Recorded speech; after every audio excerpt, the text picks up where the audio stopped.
Hello, everybody. It is the Dark Conservatarian.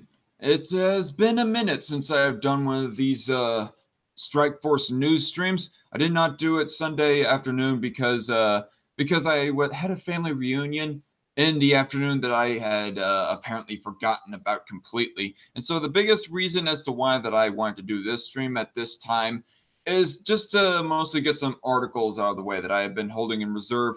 I was thinking to myself, if I do not get articles read now, then I never will. And so, yeah, I didn't even send out the link invites to any group chats or whatever. Mostly because I just wanted to make this quick and simple. So, in the news recently has been Brett Kavanaugh, the SCOTUS appointee, being accused of rape allegations. And so I have an article from Washington Examiner talking about that. And by recommendation of Loudmouth Reviews, I'm going to be talking briefly about the EU fair use ban. And we shall get more into this and some other news as well right now. So anyway, sexual misconduct allegation fuels last-minute push to tank Kavanaugh. A decades-old sexual misconduct allegation involving Brett Kavanaugh, President Trump's nominee to the Supreme Court, has led to an 11th-hour charge by Democrats to get him to withdraw. The allegation made by an unidentified woman in a letter sent to Democratic lawmakers in July comes days before the Senate Judiciary Committee is set to vote on Kavanaugh's nomination. Okay, so it was an unidentified woman. Like, can we please have the name of this supposed rape victim so that maybe we can like put forth an investigation into whether this is actually true or not? Because I've been hearing of how sketchy the story is for quite a while now. But if the woman is unidentified, if she's not willing to come forth, well, then that makes this story even more sketchy. Like, I understand that if a person doesn't want to come forward because they don't want to face being harassed by other people for coming out about supposed allegations, but you do not help the evidence of your story when you do not come forth. Liberal groups that have mounted an expensive, aggressive, and so far unsuccessful effort to derail his nomination are now pointing to the claim as a disqualifier for Kavanaugh to serve on the Supreme Court. And I would say personally that probably would be, well, okay. I don't know if it's a complete disqualifier, but it definitely weighs heavily to be to have your ass disqualified for a SCOTUS nomination, for a SCOTUS appointment. The charge of sexual assault against Brett Kavanaugh is disqualifying, and we call on him to immediately withdraw his nomination for the Supreme Court, said Illis Hogue, president of NARAL Pro-Choice America. He's not even that big of a pro-lifer, ma'am. So I do not see what your big deal is. He says that Roe v. Wade is precedent now. It's constitutional precedent now. Like, there was not even an implication at all that he would make an effort against Roe v. Wade. Actually, there's something that I kind of want to talk about regarding past streams that I have had talking about Brett Kavanaugh's nomination or appointment. And that is, it is not the job of the SCOTUS to be repealing amendments or rulings of the Constitution, but it's the job of the House of Representatives. More specifically, the only weight that the SCOTUS appointments have with this is of how constitutional it is, the amendment or ruling that Congress wants to put forth. The allegation of sexual misconduct by an unidentified woman was detailed in a July letter sent to Representative Anna Eshoo, Democrat, California. And how do we know that this representative did not just randomly make up this letter, like lied, essentially? Though its existence was kept under wraps until The Intercept published a report Wednesday. As questions surrounding the mysterious document swirled around Washington, Senator Dianne Feinstein, Democrat of California, released a statement Thursday saying she received information concerning Kavanaugh, which she referred to federal investigative authorities. Yeah, and this should be put up for investigation before it gets wildly spun out of control as a reason as to why that Kavanaugh should not be appointed. I mean, let's know for absolute certain that Kavanaugh is a rapist before we actually disqualify him for rape. And again, if you're coming out, if the victim of the rape is unidentified, well, then that really does not help investigations. So come forth, rape victim, supposed rape victim. Feinstein said the individual she received the information from strongly requested confidentiality, declined to come forward or press the matter further. Okay, well, if you're not going to press the matter, well, then that almost implies to me that you don't really care if he does get the appointment officially as a SCOTUS, as a SCOTUS judge. The California Democrat did not give any further details about the matter, but those details emerged Friday when the New Yorker reported that the letter described an allegation of sexual misconduct by Kavanaugh dating back to the early 1980s. According to the New Yorker, the woman claims in the letter that Kavanaugh held her down and tried to force himself on her when they were at a party when he was in high school. Kavanaugh denied the incident ever occurred. Yeah, and I would say that by default, I trust Kavanaugh more in this instance. You know why? Because the person coming forth with these allegations is not revealing themselves and not giving any considerable evidence against Kavanaugh and this supposed rape.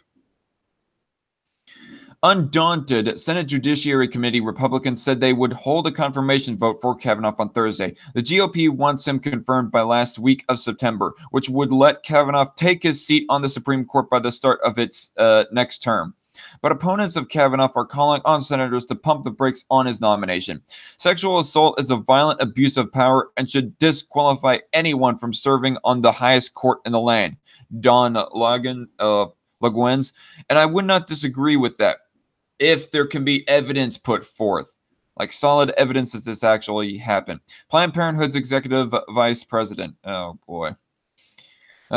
in a statement, Kavanaugh's record of undermining women's health and constitutional rights should already prevent his confirmation from moving forward.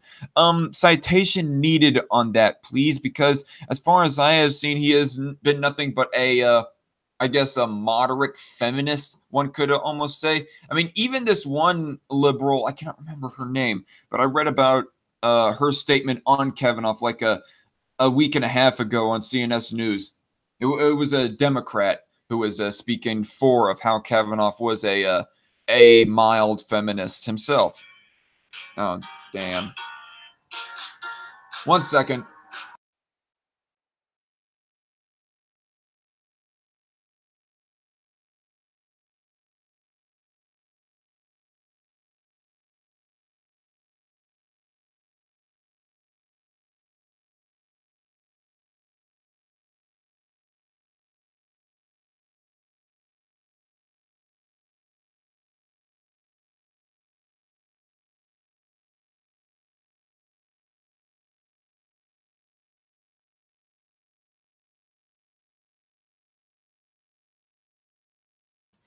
All right, I'm back. Sorry about that. I received a phone call right there. It was from my sister. Okay. Anyway, Kavanaugh's record of undermining women's health. Yeah, as I was saying, no, I already said what I needed to say about that. These serious allegations raise even more questions about what we don't know about Judge Kavanaugh. Yeah, and what we don't know does not have any evidence behind it. Excuse me. Or what we supposedly do know right now about him does not have any evidence behind it. The organization calls on senators to stop the nomination process immediately, or Lagens, however you pronounce that. While Planned Parenthood urged senators to halt Kavanaugh's nomination process, other groups are calling on the nominee directly to pull himself out of the running. The accusations against Brett Kavanaugh are serious, troubling, and totally disqualifying. He should withdraw his nomination immediately, said Shauna Thomas. But what if it turns out that those allegations are not true? What if he knows that those allegations are absolutely not true? Should he just withdraw his own nomination just because of what could very possibly be a lie and that he knows to be a lie? I'm sorry, ma'am, but Kavanaugh, I have a feeling, is not that much of a spineless little squish. Executive director of the left-leaning women's group Ultraviolet. Well, okay, so this is a feminist group, all right? I mean, generally speaking about the Me Too movement, I mean, from what I have been generally hearing is that the people who would be shouting Me Too would be giving little to no evidence about their rapists' allegations of raping, you know? And so if this is coming from this one right here, well, it's kind of no surprise. Red Feather in the chat says, hello, Red Feather. I'm just reading about Brett Kavanaugh and the supposed rape allegations around him.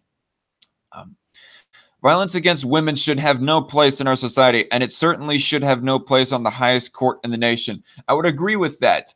But is there actual evidence behind this? Please present it. Cult of Ham is in the chat, says ham fists or ham fists the chat again. Of course he does. Hello, Ham. Despite the pressure from liberal groups, it's unclear whether the sexual misconduct allegation will affect Kavanaugh's path to confirmation. Republicans control 51 seats in the Senate to Democrats' 49, and killing his nomination will require 2 GOP defections. Red Feather in the chat says, heck, gotta be right back, but I got a lot to say as usual. All right, then. I'll be waiting to hear it, Feather. Cold of Ham says, kills self from cringe. Why? Because I tried to impersonate you, Ham? Okay. Advocacy groups have ramped up the pressure on Republican Senators Lisa Murkowski of Alaska and Susan Collins of Maine this week, though neither have said whether they intend to support or oppose Kavanaugh's nomination. Collins spoke with Kavanaugh by phone for an hour Friday in a call that was already scheduled before the letter emerged. Outside groups are also targeting Democratic senators representing pro-Trump states, including Senators Joe Manchin, Democrat of West Virginia, Joe Donnelly, Democrat of Indiana, and Heidi Heitkamp, Democrat of North Dakota. All three are all up for re-election in November and supported Neil Gorsuch's nomination to the Supreme Court last year. And all three have said nothing in the wake of the new allegation against Kavanaugh. Kavanaugh's supporters, meanwhile, continue to come to his defense. The Senate Judiciary, okay, and I'm not a big-time supporter of Kavanaugh. I mean, actually, no. I guess I do support him somewhat. But the thing is, I don't even really have to defend him that much on this. All I have to say is, where's the evidence? Where's the evidence? Do we have an investigation? The Senate Judiciary Committee circulated a letter Friday from 65 women praising his character. Okay. Yeah, and one of those women puts that one woman, oh man, damn it, it's killing me that I do not know the name of that one girl that spoke out for Kavanaugh. Hold on a second. This is going to kill me if I don't know. Okay. I think it's this one.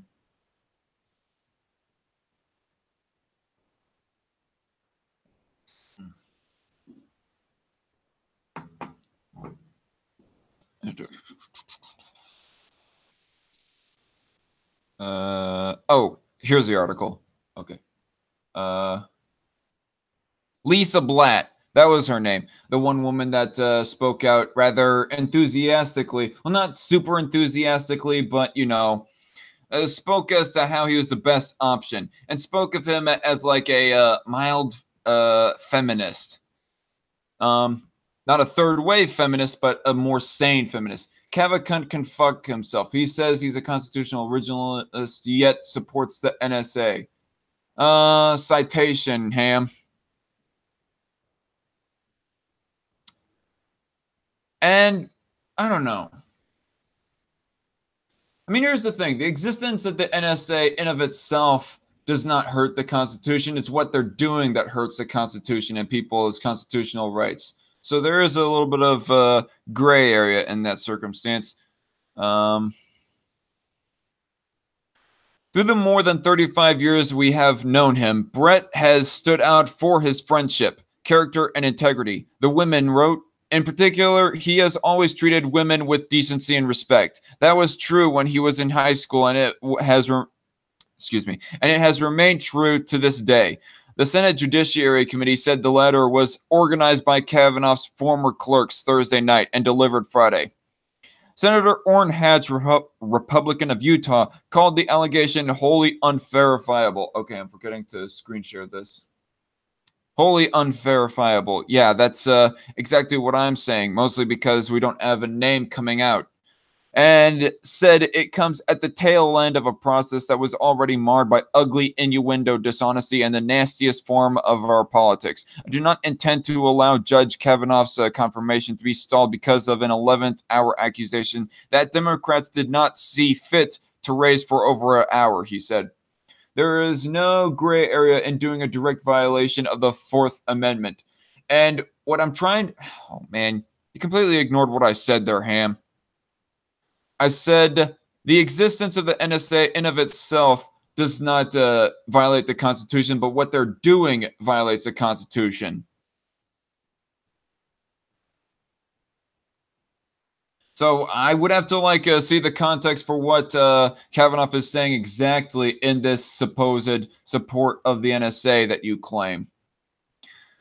All right, so that was the end of that article talking about Kavanaugh. And so moving on to dailymail.com, dailymail.co.uk. This is talking about the EU fair use ban that is happening right now. It's talking more specifically about the effects that it would probably have, that it could possibly have. Will this be the end of memes? EU approves copyright rules that could kill off user-generated content and destroy the internet as we know it. Okay. Article 11 and Article 13 have been approved and changed copyright law in the EU. Laws offer greater protection for copyright holders when work is shared online. Excuse me. When work is shared online. All user-generated content may have to be screened to check for infringement. Campaigners claim the laws could excessively limit freedom of speech online. Memes could be a thing of the past, following the European Union's approval of 2 adjustments to copyright law today. Okay, and my question to that is, does this EU fair use ban affect the United States at all, or any other Western nation like South Korea, and so on and so forth?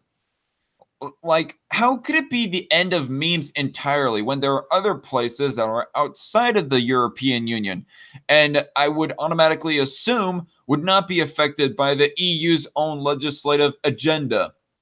I mean, it just strikes odd to me as to how people are calling this the end of memes and user-generated content. I mean, I don't like it. I don't like it at all. I don't like the fact that they're taking this type of legislation, but it seems to be overly pessimistic when they're saying it's the end of memes. Maybe the end of memes for Europe or a good portion of Europe, but the thing is, it will likely not be the memes, the end of memes for US and so on and so forth.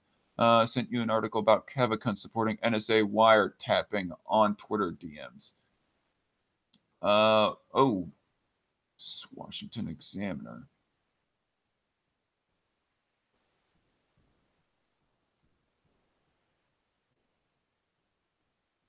How come I did not come across this on Twitter? Like I have Washington Examiner. I'm following. I'm following Washington Examiner on Twitter, but for some reason that did not get recommended. I'll have to take a look at this, Ham.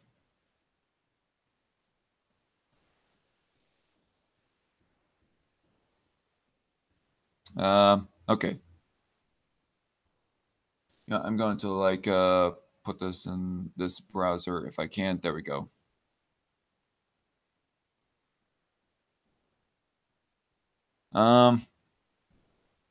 Okay, says defense of NSA phone surveillance. All right.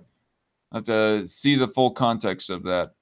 However, the new regulations could have dire implications for meme lovers. Okay, trying to pick up from exactly what paragraph it is that I last read off. I think it was that one. Article 13 and Article 11 of the Copyright Directive have been approved by officials in Brussels in an attempt to change online copyright law. However, the new regulations could have dire implications for meme lovers, with websites now obligated to screen user-generated content, including text, audio, photos, and video to protect copyrighted works. Campaigners and industry leaders have condemned the changes, saying it could destroy the internet as we know it. It's just ending fair use of memes in Europe. I mean, where is the implication that this will destroy the internet, that it will destroy memes, and et cetera, across the entire internet? Like, it'll severely restrict European internet users, but I don't see as to how it'll, like, affect the US or Australia or South Korea. Okay.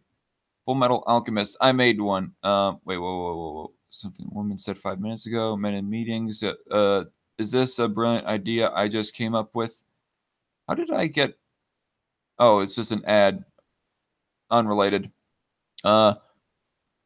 Memes often use still images from popular television shows or films combined with quips, puns, and topical humor. Oh, and by the way, I just want to comment that that is not what I see in the workplace. The popular format is inescapable on the web, but the changes brought about by Article 13 could force internet companies to ban their use. Internet companies across the globe or just Europe? Critics and campaigners say the legislation, which the European Parliament approved earlier today, will prove to be an excessive restriction on free speech. The MEPs approved its position in a tight vote by 14 votes to 9, with 2 abstentions. According to the EU, the principle of fair pay for artistic work should apply to everyone, everywhere, whether in the physical or online world. Something it says the changes to regulations will enable. German MEP Axel Voss said this vote marks the first step of the parliamentary procedure to adopt copyright laws fit to meet the challenges of the internet. The last laws to address copyright in the information society date back 17 years, and the internet of today is fundamentally different to what it was in 2001.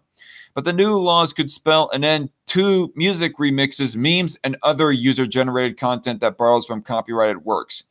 With companies now required to screen content for copyright infringement, it's possible that smaller sites will be unable to pay enough staff to police the images, text, and video being routinely shared by its users. Okay. You know, now that I think about it, okay, it's talking about in present and local tense, this article is. And I also have to keep in mind that this is a UK site that I'm reading from. So, of course, it's going to be affecting the UK regarding internet fair use. And so it might most likely not affect the US or Australia.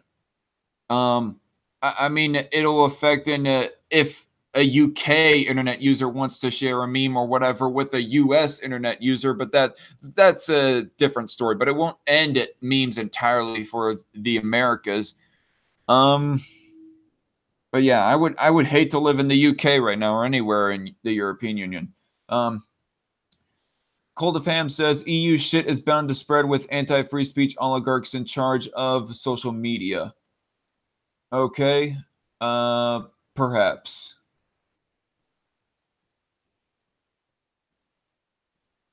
Although isn't that already pretty much happening with YouTube on a mild scale though? Some companies and sites have already had to shut down as a result of the EU's new GDPR data rules. Okay, this is... Whoa, are these like... Okay, this is a lengthy article, actually, so everybody sit tight. I don't know. I might just end this stream after this. Cultivam says, "Yup." I do not know what he's saying yup to. I forgot what question it was that I asked to him. My bad. What I asked to you, Ham. Has the EU killed memes? How do Article 13 and Article 11 change copyright law? MEPs have approved a number of changes to the EU Copyright Directive, the first major overhaul to European copyright law since 2001. Although most of the changes present a welcome update to aging legislation, Article 11 and Article 13 in the document have provoked outrage in some corners of the internet. Excuse me. A letter penned in June by 70 leading internet figures, including Sir Tim Berners-Lee, said the risks outweigh the benefits when it comes to the new EU law. We support the consideration of measures that would improve the ability for creators to receive fair remuneration, I don't know how I pronounce that exactly, for the use of their works online, the open letter reads. But we cannot support Article 13, which would mandate internet platforms to embed an automated infrastructure for monitoring and censorship deep into their networks. EU lawmakers will now take the legislation to talks with the European Commission and the 28 EU countries. The next step is negotiations will reconcile their different positions before updating the existing copyright laws. What is in Article 13? Article 13 in the revised EU Copyright Directive could affect memes and music remixes shared online. This portion of the legislation puts the onus of policing for copyright infringement on the websites themselves.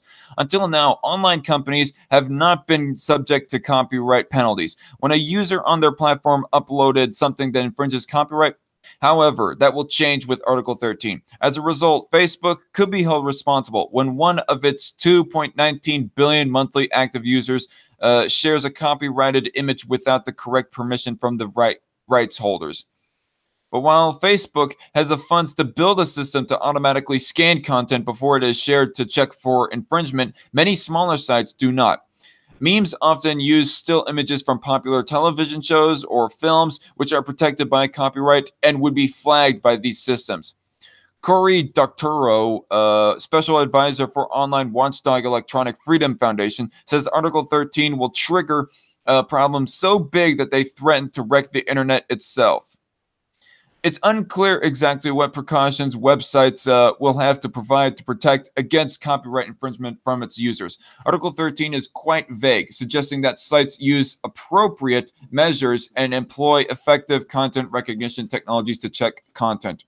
According to critics, the most important problem with Article 13 is the fact that it makes no exceptions for fair use, which previously allowed people to remix and mash up copyrighted songs or use short video clips from movies in commentary or parody. Oh, come on. That's gonna suck, honestly. You know, okay, what is going on? I'm just trying to, okay. I don't know. I think I might just read this article last. Save these two articles for some later time and then call it the end of my day here, the end of this stream anyways. What is in Article 11? Article 11 in the Copyright Directive has been nicknamed the snippet tax. It aims to limit the power that technology giants like Google and Facebook hold over publishers whose work is protected under copyright law. Online platforms will have to pay for a license to link to news publishers when quoting portions of text from these outlets. This will support publishers and drive some traffic away to the publishers. But while Silicon Valley companies like Google and Facebook will undoubtedly be able to afford a license, smaller firms may not. The changes could outlaw small news aggregators, which pull in articles from a variety of sources online. Axel Voss, rapporteur of the European Parliament for the Copyright Directive, who spearheaded the changes, defended Article 11, saying, if the press is dependent on search engines of powerful companies, then we simply don't have an independent press any longer. Oh, boy. Yeah, this is going to suck for trying to search up for articles. Like, I don't know. Is this fair use law going to, like, affect the usage of news articles like this one, for example? If so, well, then that would mean that news people would have to, like, just say verbatim of what the news articles that they're reading from are saying, instead of like doing what I'm doing, screen sharing the article itself and reading exactly of what the article says.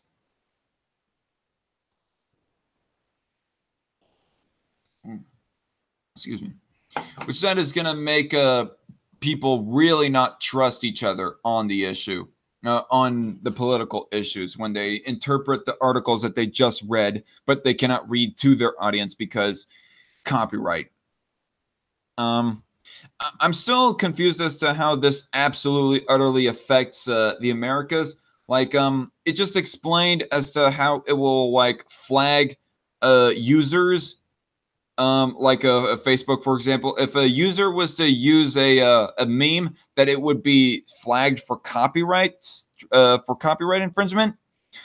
But the thing is, would that be for all Facebook users or just Facebook users that live in Europe? Like that's the one thing that it is not clarifying. That this article is not clarifying well enough for me. Like, how will it affect places like the U.S., Canada, and Australia, for example? Wish you would get more specific with me. Last week, more than 70 leading internet figures, including the creator of the World Wide Web, Tim Berners-Lee, and Wikipedia co-founder Jimmy Whale, signed an open letter against the law change, as they should. It read, by requiring internet platforms to perform automatic filtering all of the content that their users upload, Article 13 takes an unprecedented step towards the transformation of the internet from an open platform for sharing and innovation into a tool for the automated surveillance and control of its users. Oh, shit.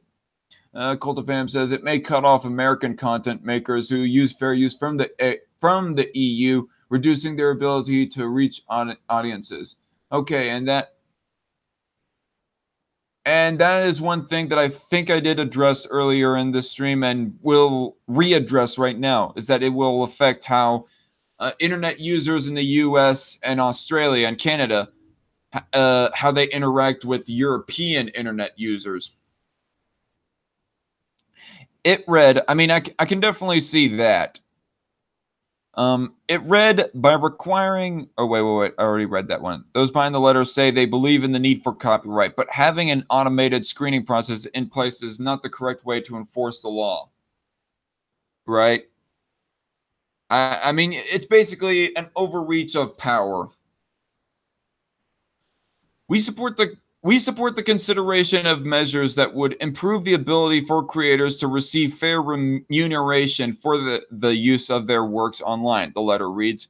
We cannot support Article 13, which would mandate internet platforms to embed an automated infrastructure for monitoring and censorship deep into their networks. Several other groups have lobbied the EU to scrap the reform, with Copyright for Creativity, one of the leading firms campaigning against the new changes. Should Article 13 of the Copyright Directive be adopted, it will impose widespread censorship of all the content you share online. It said before today's vote. Article 11 has been branded the link tax or the snippet tax. The legislative change is designed to mitigate the power that Google and Facebook have amassed in recent years. It codifies a new copyright rule that prevents technology companies lifting portions of copyrighted material from news organizations. Under the new rule, technology companies like Google will have to get permission to use excerpts and even may have to pay for a license in order to do so. Well, shit. Okay. I mean, I'm all for people to have the right to their own content and all for copyright law. But to have to force people to like put in an automatic system that will just automatically flag anything even merely suspected of copyright usage, that's just overstepping power bounds. Like, I would rather that if somebody stole my own content and I had to like actively sue them in court or something, or actively press that copyright flag button or whatever else have you, than to have my own ass get cracked down just because I used the meme from The Big Lebowski. Yeah, well, that's like your opinion, man. Because I use that meme a lot, and I intend to use it a whole lot more too, as well. Okay. So how long is this article? We'll probably end off with this article that Cult of Ham had just shared to me via Twitter. Okay.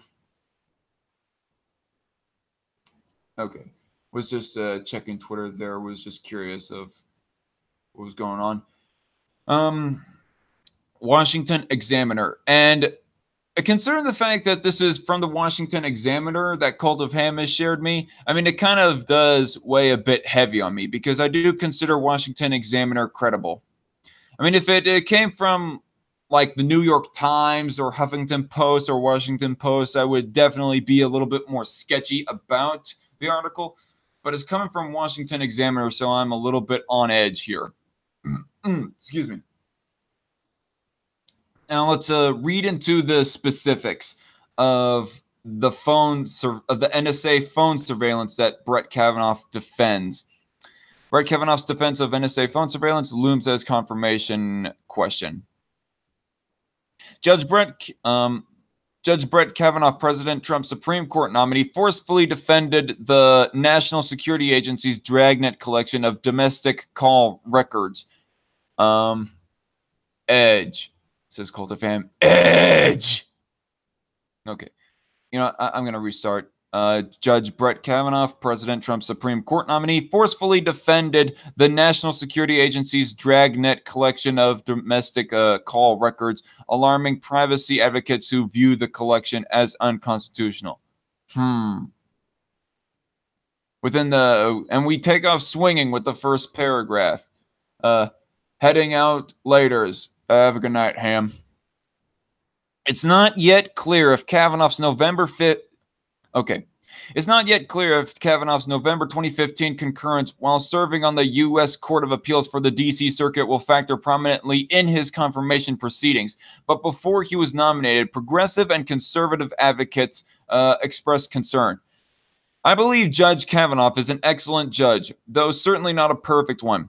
Ken Cuccinelli, president of the Senate Conservatives Fund, told the Washington Examiner last week his Fourth Amendment perspective is troubling. Okay, so Ken Cuccinelli, that was the guy who ran against what's his face? I can't remember. What's the name of the governor from Virginia who Ken Cuccinelli ran against? But yeah, Ken Cuccinelli, if I remember correctly, was the Republican. I mean, it says Senate Conservatives Fund. So you would think he was the Republican candidate for Virginia governor. So there's a bit of unbiased there from Ken Cuccinelli. As someone who sued the NSA over their metadata gathering as a violation of the Fourth Amendment, he and I disagree on that point, and I think a lot of liberty-minded folks are going to have that as a major concern, said Cuccinelli, a former Virginia Attorney General. Privacy activists said Kavanaugh's two-page opinion was remarkable both for its legal analysis and the fact he didn't need to write it. Okay, he attached the concurrence to a legal order turning down an appeal challenging the NSA's then discontinued call record dragnet. The other appeals court judges offered no reason for denying the appeal, but Kavanaugh voluntarily wrote that he believed the collection, which Congress ended as a matter of policy earlier that year, was constitutional.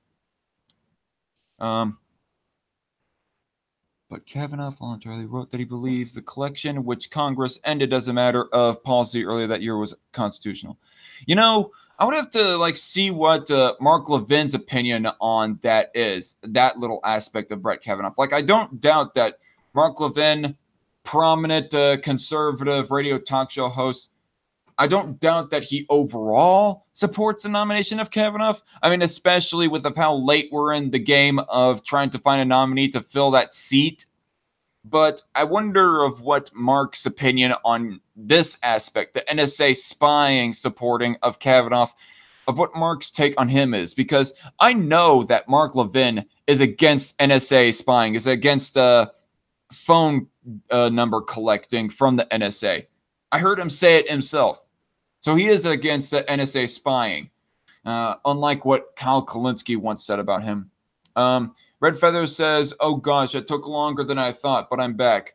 Okay, so I got to ask you, Red Feather, what did you hear about Brett Kavanaugh's support of the NSA phone tapping? Where was I? Okay, the Dragnet ingested and stored for 5 years domestic phone call metadata for potential later use in intelligence investigations, but there was no evidence it ever helped foil a terror plot against the U.S. Right. I mean, that's the big thing. I mean, not only are you violating people's rights, but you almost seem to be doing it for virtually nothing, no reason at all. I mean, especially if you end up no fruits coming of your NSA phone spying. Kavanaugh wrote that the Dragnet collection did not constitute a search under the Fourth Amendment, citing the third-party doctrine established by the Supreme Court's 1979 decision in Smith v. Maryland, a common perspective among judges.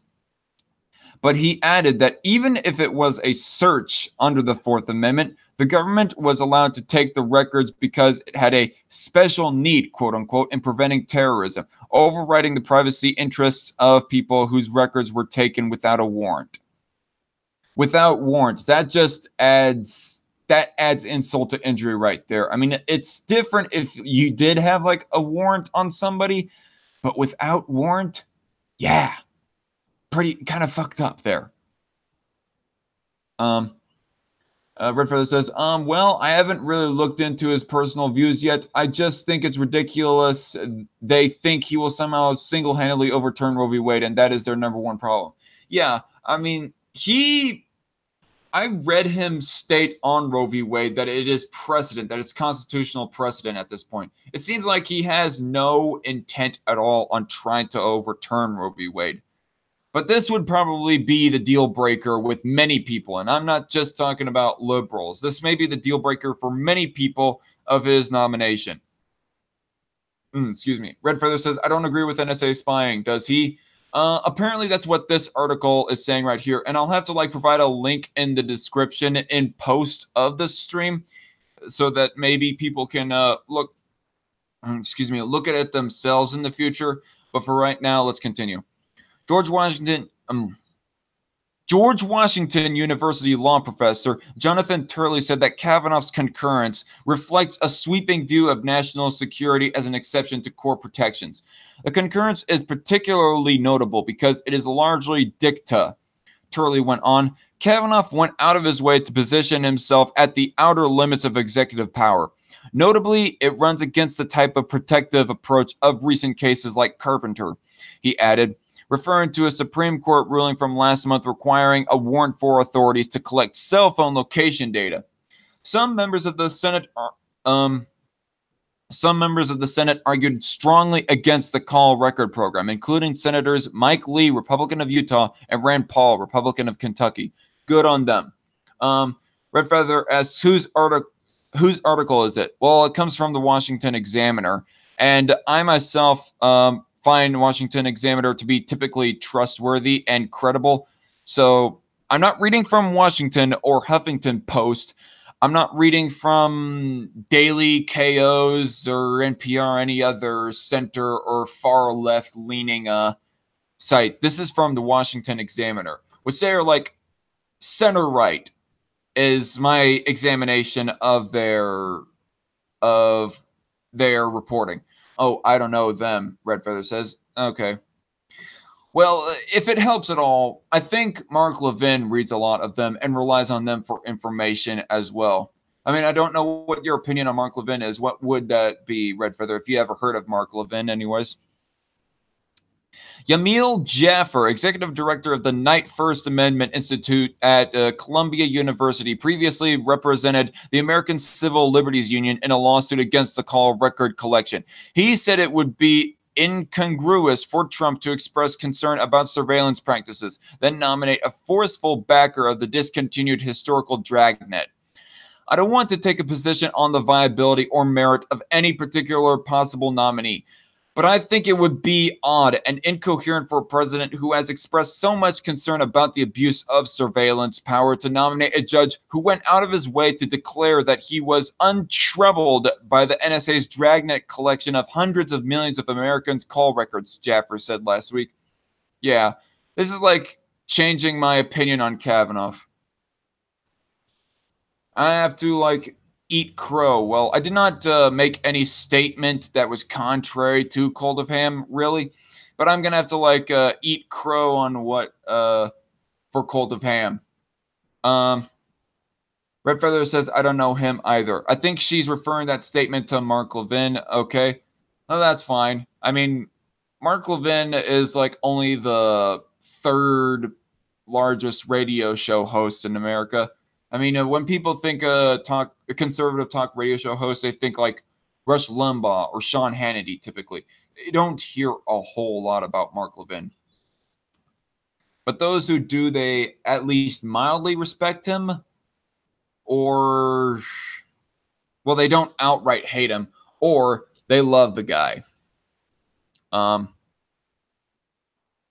Anyway, this is changing my opinion on Kavanaugh, and I'm gonna have to. This is like forcing me to eat crow on him to Cold of Ham, because it's making me think that, yeah, I'm leaning of Kavanaugh being turned down, honestly.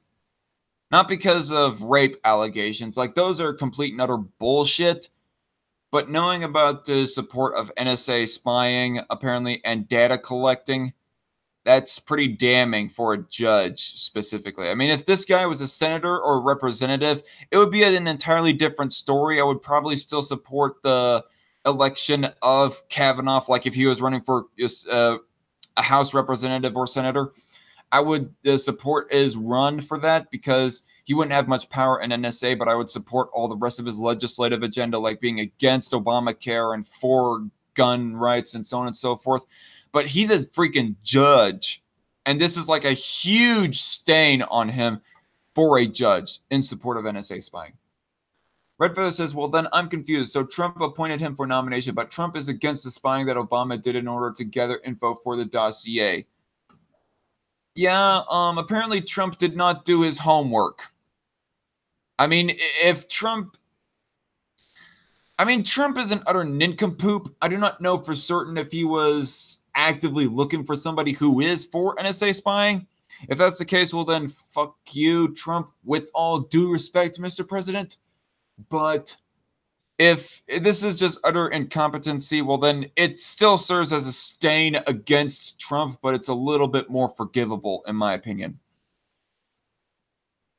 Trump nominated Kavanaugh less than a week after taking a very different approach to government surveillance, calling the NSA's recent purge of call records a disgrace, tweeting about claims of accidental overcollection, privacy violations. They blamed technical irregularities.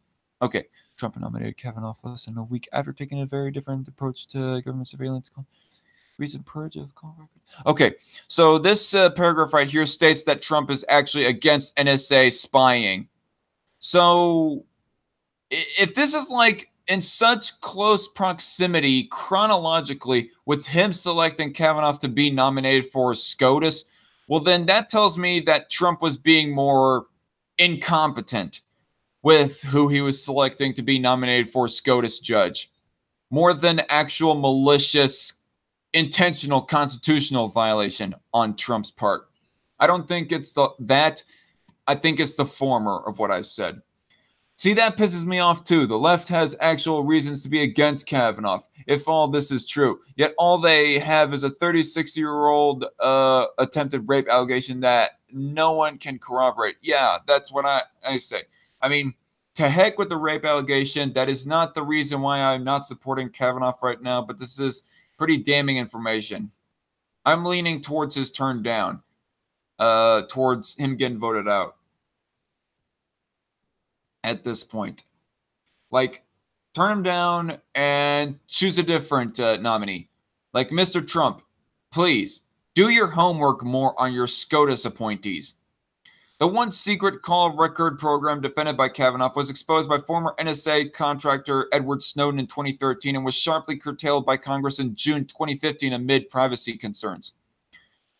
The fact that this would be overlooked is outrageous, said conservative legal activist Larry Klayman, whose case Kavanaugh rejected after a lower court judge found the collection likely violated the Fourth Amendment. Okay, so this is like conservative on top of conservative on top of conservative, all going against Kavanaugh. So this like weighs heavily against. This should all weigh very heavily for conservatives against Kavanaugh. Red Feather also says it's another one of those things, too, that even if Kavanaugh becomes a Supreme Court judge, he isn't like some sort of god that can just do whatever he wants. Yeah, that's something else that we have to keep in mind as well. But it's still a bad idea to nominate him as a judge if he has this kind of support chip under his belt. If he has this type of position under his belt, I mean. It's a Republican inside the Beltway establishment that pushed Trump into doing this, Klayman said. President Trump has sown the seeds of his own destruction because Kavanaugh would have found the surveillance on him perfectly acceptable.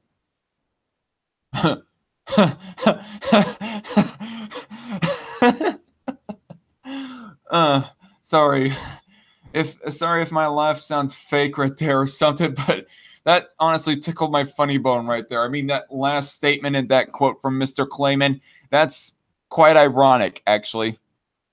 Klayman added, he didn't have to write that opinion. He made a special effort to write an opinion that rubber-stamped mass surveillance on the American people, and he did that for political reasons to curry favor with the establishment. Oh, my gosh. Trump, stop getting comfy with the establishment.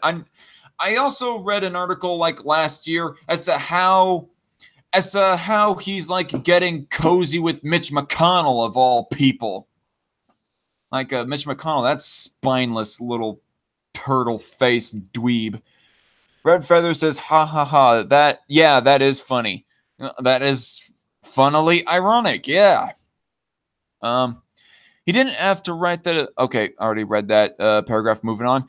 Attorney Miguel Estrada, a Kavanaugh supporter nominated unsuccessfully for a federal judgeship in 2001, defended Kavanaugh's surveillance opinion, telling the Washington Examiner last week that his special need analysis seems to fall in line with court precedent. Really? Okay. So you better say something very convincing in these last 4 paragraphs right here. Because so far, Washington Examiner, you have said nothing but negativity towards Brett Kavanaugh. You even cited the opinions and takes from other conservatives on Kavanaugh's own support chip of NSA spying. So this better be some pretty convincing information that really weighs heavily against what the rest of the stuff that you just put out. Judge Kavanaugh was merely pointing out quite correctly that the collection of telephone numbers that one dials is not considered a search under the Supreme Court's decisions in Smith v. Maryland, and that even if it were, the Supreme Court has also developed a special needs doctrine under the Fourth Amendment that would seemingly apply here, Estrada said.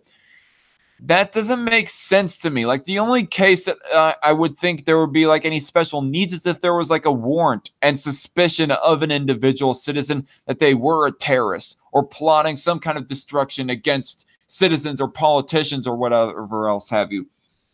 But what was stated earlier in this very article is that NSA is tapping into phones without a warrant. So, eat shit. If this exemplifies deference, it is deference to the Supreme Court, whose decisions are binding on lower court judges, not deference to the executive branch, Estrada continued. I note that even after the Supreme Court's very recent decision in Carpenter, Smith v. Maryland continues to be good law. The Supreme Court was urged to overrule it, but did not do so. Orrin Kerr, a Fourth Amendment scholar at George Washington University, said that the brevity of Kavanaugh's concurrence made it difficult to thoroughly analyze his viewpoints.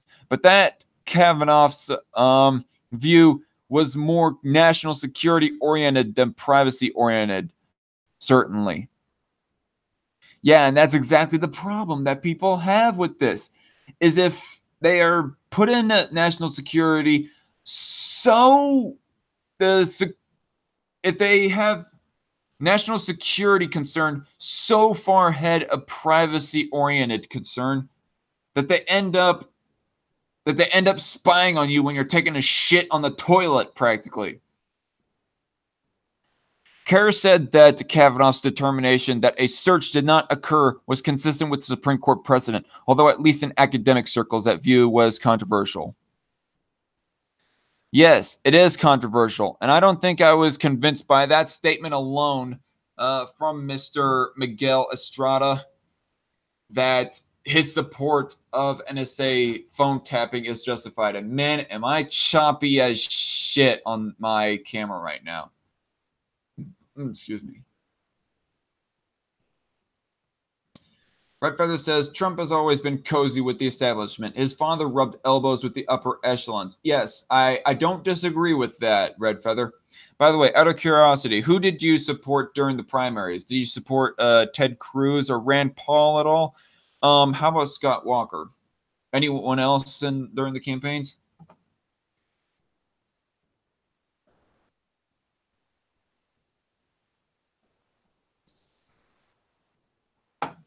Okay.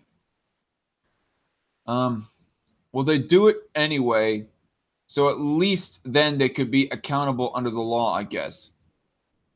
We are concerned about national security. Hillary didn't do nothing, though. Red Feather also says, oh, geez, three-ring circus. All right. And I did... Okay. Rand Paul was the least shitty to me, says Red Feather. Okay, well, that's cool. I mean, when I go looking back on the Republican primaries, it kind of it strikes me that maybe Rand Paul, okay, focus, camera, focus. Thank you. Now that I go looking back on the Republican primaries these days, I do go thinking to myself that Rand Paul probably would have been the best decision for America as president. I mean, maybe he would have been, I don't know. I mean, I generally think of myself as being anti-interventionism, but I almost suspect that the Pauls, both Rand and Ron, might take their anti-interventionism, well, okay, their anti-military foreign policy stances a little bit too much to the extreme. Just a little. But I would have to actually read into their opinions on individual campaigns in the Middle East or across the globe in order to get a well-rounded opinion on their interventionism opinions, their foreign policy positions, both Rand and Ron Paul. But Rand Paul more specifically, since he's actually still active in politics. But yeah. Rand Paul probably would have been best because not only would I overall be able to support him a little bit better than even Ted Cruz, because Rand Paul has a little bit of a better approach to economics and healthcare, and he actually supports the decriminalization of weed. Ted Cruz, I haven't heard speak at all on that issue. Not only that, but also Rand Paul is much more of a straight shooter than freaking... definitely Ted Cruz, but even more of a straight shooter than Donald Trump. Donald Trump is a straight shooter to a certain extent, but he's a dumb straight shooter. He's very inarticulate in his straight shooter way of talking. But Rand Paul, he's from what I've seen of him, he's far more smart and articulate in his straight shooter way of talking. Ted Cruz, I think he has a smart way of talking, but it's in no ways a straight shooter way of talking. In fact, it's rather weaselly and someone could almost say a used car salesman way of approaching. Like he'll just meander about a question before he actually answers it. And I think that Rand Paul, he would have crossed party lines and probably would have attracted some Democrat voters towards voting for him even. More so than Donald Trump and more so than Ted Cruz, particularly. So he probably would have been better. He would have been more popular, I think, with voters, and he would have also been better PR, public relations for conservatarians like yours truly. Red Feather says, it's like South Park's episode about the election of a school mascot, the choice between a giant douche and a turd sandwich. Disgusting. And on that note, that is where that I'll end it. And so this has been kind of I would say kind of a bleak episode of Strike Force, because we find out that Brett Kavanaugh has a huge stain on his record for being nominated a SCOTUS judge. And as it stands right now, I thank Cold of Ham for pointing this out to me before somebody even more arrogant than him pointed it out to me, and somebody even more disagreeable than that I find disagreeable more than even him. I'm glad that Cold of Ham pointed it out to me before somebody of that likes. Okay, let me rephrase that. I am glad that Cold of Ham showed me this bit of information before somebody I find even more arrogant and disagreeable showed it to me. So thank you, Cold of Ham. But all the same, that just makes this dark. And so, as it stands right now, I am against Kavanaugh's appointmentship, mostly because of this issue. If he was a representative or a senator, it'd be a little bit different, and I probably would support his running, although I would definitely not support his support of NSA spying. But, yeah, as a judge, I cannot support him. Ted Cruz supposedly owned the land that the illegal immigrant that murdered Molly Tibbetts lived on. Huh. Okay. So anyway, thank you, Red Feather, for your 2 cents in the chat. Thank you, Cold of Ham, for sharing this article. I will provide this in the description in post. And so I am the Dark Conservatarian. Thank you all for tuning in. See you all later, and God bless.